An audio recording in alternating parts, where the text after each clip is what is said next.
Basic drive of it is to try and make things like wind turbines and aircraft quieter, but you have to model it in somewhere like here first.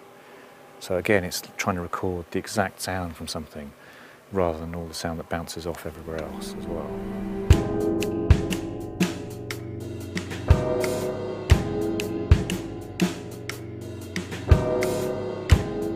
So far I've got the sound of metronomes. Do you know what a metronome is? That thing that goes... Ticking thing that you practice. Yeah, you practice instruments too. Just keeps you in time.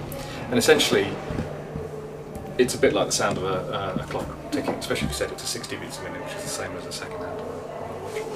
And I've got the sound of grandfather clocks and a string orchestra and some clock mechanisms.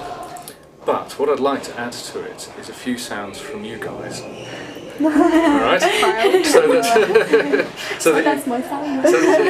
So that you're kind of intimately, not only are you dancing to it, but you're actually in it. You start talking?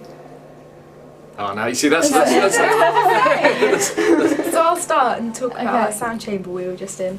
Okay. That was very strange, and we can talk about that. But you just want to all talk together. I just want general chatter. We can just randomly talk. Yes. So like in that time. Jonathan piece, were you in that piece? No, That's all just I only joined last year. So that piece we all whispered at the start. So now our voices are going to be in music, which would be weird.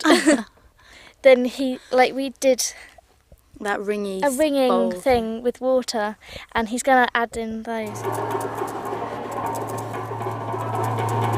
There we go. Right, you can keep it, yes. no.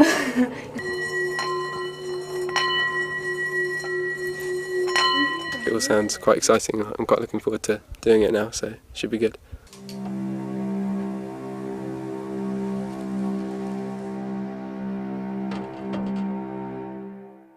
The challenge was, after they'd been and had their workshops in the ISVR, how we could then turn the scientific facts into creative processes and turn it into a dance piece and make it real and live for stage. We worked intensively for 4 days. We worked very, very hard. I really pushed the dancers. I gave them lots of tasks. They came up with lots and lots and lots of movement, which then we could start to chisel away at and get to the real nitty-gritty of what we wanted to show in terms of what they'd seen in the chambers. In particular, there was one thing that I really wanted to look at, that was the sound transmission and how we could directly lift the particles moving in space and put it into the dance piece, which you will see at the very beginning and the very end. Hopefully you'll see it anyway.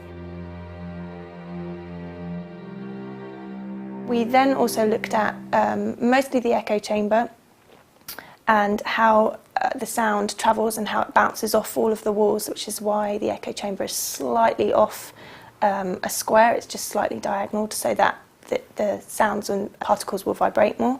There's a particular section in the piece where the music really reflects this, and so therefore I wanted the dance to reflect this as well.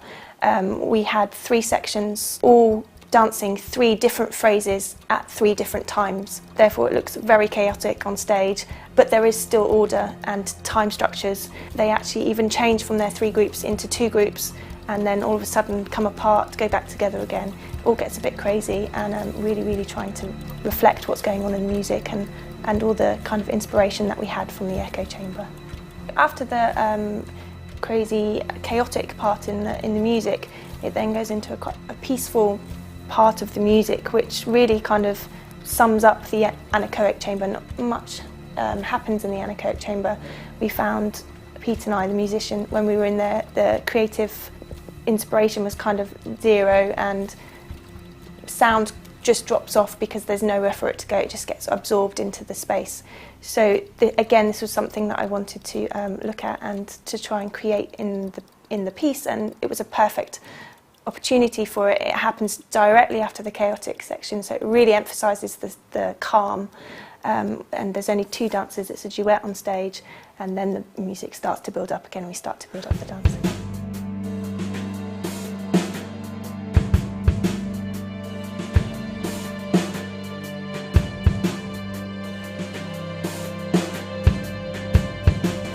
working with science is not something creatively we do every day. It's been a really good challenge. I think everyone's learnt lots from it, and hopefully it's shown in the end product.